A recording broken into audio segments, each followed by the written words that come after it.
प्यारे विद्यार्थियों नमस्कार। स्वागत है आप सभी का क्रांति क्लासेज के आपके अपने यूट्यूब चैनल पर। तो आज की क्लास में देखिए हम बात करने वाले हैं चतुर्थ श्रेणी 2025 की परीक्षा के लिए राजस्थान जीके के मोस्ट इंपोर्टेंट प्रश्नों के ऊपर। तो जितने भी छात्र छात्राएं चतुर्थ श्रेणी 2025 की तैयारी कर रहे हैं, आज की क्लास को आप सभी को एंड तक वॉच करना है और प्रत्येक प्रश्न का आंसर आपको साथ साथ में कमेंट बॉक्स में देते रहना है। तो बिना किसी देर के क्लास को शुरू करते हैं। पहला प्रश्न आपसे पूछा गया है, तेजाजी धाम सुरसुरा किस जिले में स्थित है? नागौर, अजमेर, हनुमानगढ़ या फिर श्रीगंगानगर? जल्दी से पहले प्रश्न का राइट आंसर बताइए। कौन सा ऑप्शन पहले प्रश्न का राइट आंसर हो जाएगा? तेजाजी धाम सुरसुरा कौन से जिले में स्थित है? तो बात करें राइट आंसर की, तेजाजी धाम जो सुरसुरा है दोस्तों वो आपके अजमेर के अंदर स्थित है। दूसरा ऑप्शन इस प्रश्न का यहाँ पर करेक्ट आंसर हो जाएगा। बढ़ते अगले प्रश्न की ओर। अगला पूछा गया, हिजरी सन का पहला महीना कौन सा है? मुहर्रम, साबान, रमजान या फिर रबीउल अव्वल? सभी विद्यार्थियों को इसका आंसर बताना है। हिजरी सन का दोस्तों पहला महीना इनमें से कौन सा है, यही आपसे पूछा गया। तो सभी विद्यार्थी कमेंट करके इसका आंसर बताइए, कौन सा ऑप्शन राइट आंसर हो जाएगा। तो हिजरी सन के पहले महीने की बात करूं तो पहला महीना हो जाएगा आपके रमजान, मुहर्रम। पहला ही ऑप्शन इसका बिल्कुल करेक्ट आंसर हो जाएगा। चलिए बढ़ते हैं अगले प्रश्न की ओर। अगला पूछा गया, कुंभलगढ़ दुर्ग में महाराणा कुंभा के निवास स्थान को क्या कहा जाता था? पागड़ा, कटारगढ़, वेदी या फिर सूरज निवास? सभी विद्यार्थियों को इसका राइट आंसर बताना है। कुंभलगढ़ दुर्ग में जो महाराणा कुंभा का निवास स्थान है उसे क्या कहा जाता था, यही आपसे पूछा गया है। तो जल्दी से सभी विद्यार्थी इसका आंसर बताइए, कौन सा ऑप्शन राइट आंसर हो जाएगा। तो बात करें इस प्रश्न के राइट आंसर की, कुंभलगढ़ दुर्ग में जो महाराणा कुंभा का निवास स्थान था दोस्तों उसे आपके कटारगढ़ कहा जाता है। दूसरा ऑप्शन इसका बिल्कुल यहाँ पर राइट आंसर हो जाएगा। चलिए बढ़ते हैं अगले प्रश्न की ओर। अगला पूछेगा, ख्वाजा हिस्मुद्दीन चिश्ती की दरगाह कहां पर स्थित है? माउंट आबू, कपासन, सांबर लेक या फिर अजमेर? सभी को इसका आंसर बताना है। बहुत ही महत्वपूर्ण प्रश्नों की क्लास होने वाली है, इसलिए क्लास को आपको बिल्कुल भी मिस नहीं करना है। सारे प्रश्नों का आंसर आपको बताने हैं। यहां से आपके एजिटेड प्रश्न एग्जाम में पूछे जाने की संभावना है। तो ख्वाजा इस्मुद्दीन चिश्ती की जो दरगाह दोस्तों वो आपके सांबर लेक के अंदर स्थित है। तीसरा ऑप्शन इसका बिल्कुल यहाँ पर राइट आंसर हो जाएगा। अगला पूछा गया, तारकसी के जेवर कहाँ के प्रसिद्ध है? नाथद्वारा के, अलवर के, बीकानेर के या फिर जयपुर के? सभी विद्यार्थी कमेंट में इसका आंसर बताइए, तारकसी के जेवर कहाँ के प्रसिद्ध है। बहुत ही महत्वपूर्ण ये प्रश्न एग्जाम में पूछा जाता है, तो सभी विद्यार्थी कमेंट करके इसका आंसर बताइए। तो बात करें राइट आंसर की, तारकसी के जो जेवर है दोस्तों वो आपके नाथ द्वारा के प्रसिद्ध है। पहले ही ऑप्शन इसका बिल्कुल राइट आंसर हो जाएगा। अगला पूछा गया, निम्न में से सौर ऊर्जा संयंत्र कहां पर स्थापित किया गया है? चूरू, पुष्कर, मथानिया या फिर माउंट आबू? सभी को इसका आंसर बताना है, कौन सा ऑप्शन यहाँ पर राइट आंसर हो जाएगा। सौर ऊर्जा संयंत्र दोस्तों राजस्थान में कहां पर स्थापित किया गया है, यही आप सभी से पूछा गया है। तो जल्दी से सभी इसका आंसर बताइए, कौन सा ऑप्शन यहाँ पर राइट आंसर हो जाएगा। कमेंट बॉक्स आपको खोल कर रखना है और प्रत्येक प्रश्न का आंसर बताते रहना है। तो सौर ऊर्जा जो संयंत्र है राजस्थान में वो आपके दोस्तों मथानिया में स्थापित किया गया है। मथानिया आपके जोधपुर में है दोस्तों। तीसरा ऑप्शन यहाँ पर राइट आंसर हो जाएगा। अगला पूछा गया, राजस्थान में मानसून के प्रत्यावर्तन का समय कौन सा है? जून और जुलाई, नवंबर और दिसंबर, अक्टूबर से मध्य दिसंबर और चौथा ऑप्शन है मई और जून। कौन सा ऑप्शन यहाँ पर राइट आंसर होने वाला है? मानसून के प्रत्यावर्तन का समय इनमें से कौन सा है? तो जल्दी से सभी विद्यार्थी इस प्रश्न का आंसर बताइए, कौन सा ऑप्शन यहाँ पर राइट आंसर हो जाएगा। तो मानसून के प्रत्यावर्तन क्या है, यानी कि मानसून लौट कर वापस कब आता है? तो आप सभी को मालूम है सितंबर के आसपास देखिए मानसून खत्म हो जाता है और अक्टूबर और मध्य दिसंबर के मध्य दोस्तों वापस आपके मानसून जो है आता है, जिसे मानसून का प्रत्यावर्तन काल कहते हैं। तीसरा ऑप्शन इस प्रश्न का राइट आंसर हो जाएगा। अगला प्रश्न पूछा गया, बनास नदी द्वारा निर्मित अवशिष्ट पहाड़ी युक्त मैदान क्या कहलाता है? बीहड़, उत्खात मैदान, पींड मांड का मैदान या फिर मगरा? जल्दी से सभी इसका आंसर बताइए, कौन सा ऑप्शन यहाँ पर राइट आंसर हो जाएगा। बनास नदी द्वारा निर्मित जो अवशिष्ट पहाड़ी युक्त मैदान है तो वो क्या कहलाता है, यही आपसे पूछा गया है। तो सभी विद्यार्थी कमेंट करके इसका आंसर बताइए। तो बात करें इसके राइट आंसर की, इसे दोस्तों आपके पीड मांड का मैदान कहा जाता है। तीसरा ऑप्शन इस प्रश्न का यहाँ पर राइट आंसर हो जाएगा। अगला देखिए, अगला पूछा गया, निम्न में से कौन सी नदी खंबात की खाड़ी में अपना जल उड़ेलती है? सोम नदी और जाखम नदी, साबरमती नदी, माही नदी या फिर उपरोक्त सभी? जल्दी से सभी विद्यार्थी इसका आंसर बताइए, कौन सा ऑप्शन राइट आंसर हो जाएगा। खंबात की खाड़ी में दोस्तों कौन सी नदी अपना जल उखेड़ती हैं? तो बात करें राइट आंसर की, सोम नदी, जाखम नदी, साबरमती और माई, ये चारों नदियां देखिए अपना जल जो है खंबात की खाड़ी में गिराती हैं। जबकि जो आपके कच्छ की खाड़ी है वहां पर लूनी नदी और पश्चिमी जो आपके बनास नदी है वो अपना जल डालती है। तो यहाँ पर चौथा ऑप्शन इसका राइट आंसर हो जाएगा। ये सभी नदियां दोस्तों अरब सागरीय अफवाह का ये भाग है। चलिए बढ़ते जल्दी से अगले प्रश्न की ओर। अगला पूछेगा, राज्य के निम्न में से किस जिले में कांच उद्योग स्थापित है? धौलपुर, डूंगरपुर, सिरोही या फिर चित्तौड़गढ़?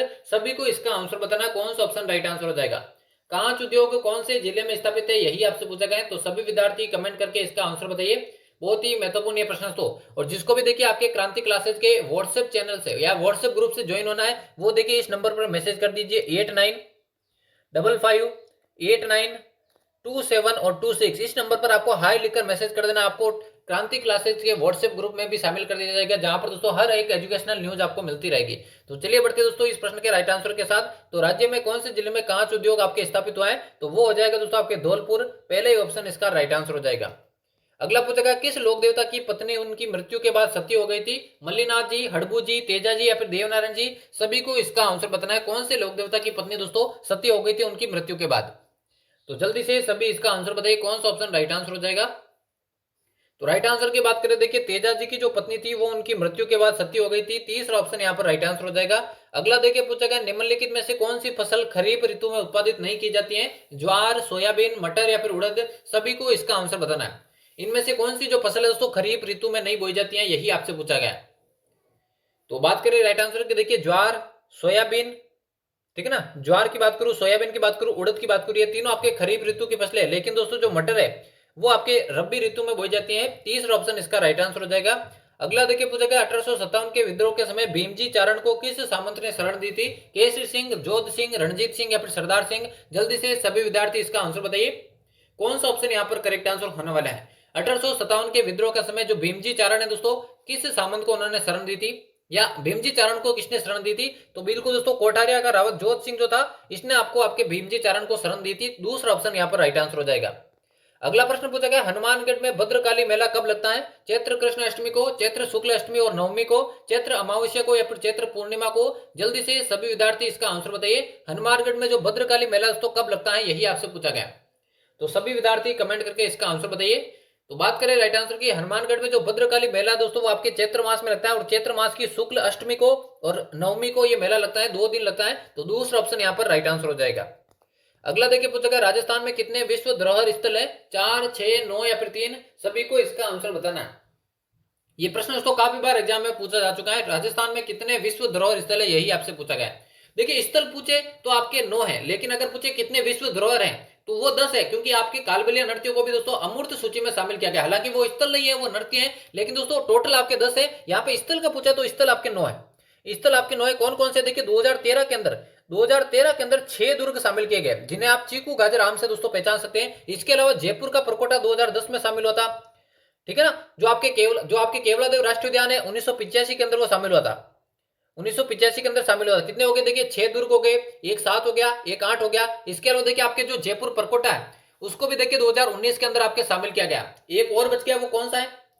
ठीक है ना, एक और बच गया दोस्तों, वो कौन सा है? तो जयपुर के अंदर दोस्तों जंतर मंतर, बिल्कुल जंतर मंतर को भी शामिल किया गया। ये 10 स्थान हो गए, ठीक है ना, 10 स्थान नहीं बल्कि 10 धरोहर हो गई, जबकि स्थान पूछे तो 9 है, ठीक है ना। यहाँ पर 9 इसका करेक्ट आंसर होगा। चलिए बढ़ते हैं अगले प्रश्न की ओर। अगला पूछा गया निम्नलिखित में से कौन सा उद्योग कृषि आधारित उद्योग नहीं है? कपड़ा उद्योग, चीनी उद्योग, रबड़ उद्योग या फिर सीमेंट उद्योग? सभी विद्यार्थियों को इसका आंसर बताना है, कौन सा उद्योग यहाँ पर कृषि आधारित उद्योग नहीं है, यही आप सभी से पूछा गया है। तो सभी विद्यार्थी करेक्ट आंसर बताइए। बहुत ही इंपॉर्टेंट प्रश्न, तो कृषि आधारित उद्योग कौन सा नहीं है? तो यहाँ पे देखिए कृषि आधारित उद्योग देखिए आपके सीमेंट उद्योग नहीं है। तो चौथा ऑप्शन यहाँ पर इसका बिल्कुल राइट आंसर हो जाएगा। अगला देखिए, अगला पूछा गया महिंद्रा वर्ल्ड सिटी राजस्थान के निम्न में से किस शहर में स्थित है? उदयपुर, जैसलमेर, जोधपुर या फिर जयपुर? सभी को इसका आंसर बताना है, और क्लास के एंड में बताना है यहाँ से कितने प्रश्न आपके करेक्ट होते हैं, ताकि आपको अपनी तैयारी का अंदाजा लग सके कैसी आपकी तैयारी हो रही है। तो महिंद्रा वर्ल्ड सिटी दोस्तों कौन से शहर में स्थित है? तो ये आपके बिल्कुल जयपुर के अंदर स्थित है। चौथा ऑप्शन इस प्रश्न का करेक्ट आंसर हो जाएगा। अगला देखिए, अगला पूछा गया कच्छवा शासकों की प्राचीन राजधानी कौन सा था? राजस्थान पुलिस 2018 के पेपर में ये पूछा गया है। आमेर दुर्ग, जिंजी दुर्ग, सिकंदरा दुर्ग या फिर भद्र दुर्ग? जल्दी से सभी इसका आंसर बताइए। कच्छवा शासकों की प्राचीन राजधानी जो है दोस्तों कौन सा दुर्ग यहाँ पर रहा था? तो राइट आंसर की बात करें आमेर दुर्ग दोस्तों, बहुत ही आसान ये प्रश्न था, 2018 के राजस्थान पुलिस में पूछा गया प्रश्न है। तो चलिए बढ़ते हैं अगले प्रश्न की ओर। अगला पूछा गया काका जी की बावड़ी राजस्थान में कहां पर स्थित है? उदयपुर में, दौसा में, सीकर में या फिर बूंदी में? सभी विद्यार्थियों को इसका आंसर बताना है, काका जी की बावड़ी राजस्थान में कहां पर स्थित है, यही आपसे पूछा गया है। तो जल्दी से सभी इसका आंसर बताइए, बहुत ही महत्वपूर्ण प्रश्न है, एग्जाम में पूछा गया है काफी बार। तो राजस्थान में काका जी की बावड़ी बिल्कुल दोस्तों ये आपके बूंदी के अंदर स्थित है। बूंदी के अंदर दोस्तों ज्यादातर बावड़ी आपको देखने को मिलेगी, क्योंकि बूंदी को सिटी ऑफ स्टेप वेल्स यानी बावड़ियों का शहर कहा जाता है। और आज के महत्वपूर्ण प्रश्नों की क्लास का ये लास्ट प्रश्न आने वाला है। यहाँ पर आपसे पूछा गया है जोगी जोगिन, कान गुजरी, मियाँ बीबी, पठान का संबंध किस ख्याल से है? जयपुरी ख्याल, शेखावटी ख्याल, कुचामणी ख्याल या फिर अली बख्शी ख्याल? जल्दी से सभी विद्यार्थी इसका आंसर बताइए, और यहाँ से कितने प्रश्न आपने सही किए हैं ईमानदारी से आपको कमेंट बॉक्स में बताना है, जिससे आपको अपनी तैयारी का मालूम चल सके। तो जोगी जोगिन, कान गुजरी, मियाँ बीबी, ये पठान, ये सभी दोस्तों आपके जयपुरी ख्याल से संबंधित है, यानी पहला ऑप्शन जिस किसी ने भी सही किया है उन सभी का यहाँ पर करेक्ट आंसर हो जाएगा। तो यहाँ पर हमारे चतुर्थ श्रेणी 2025 की परीक्षा के लिए राजस्थान जीके के मोस्ट इंपोर्टेंट प्रश्नों की क्लास समाप्त होती है। उम्मीद करता हूँ क्लास आप सभी को पसंद आई होगी। चैनल पर डेली इसी तरह की क्लासेस पाने के लिए चैनल को सब्सक्राइब करके बेल आइकन को प्रेस कर दे। तो उम्मीद करता हूँ क्लास आपको पसंद आई होगी। मिलते हैं किसी अन्य क्लास में, तब तक लेते हैं आप सभी से अलविदा।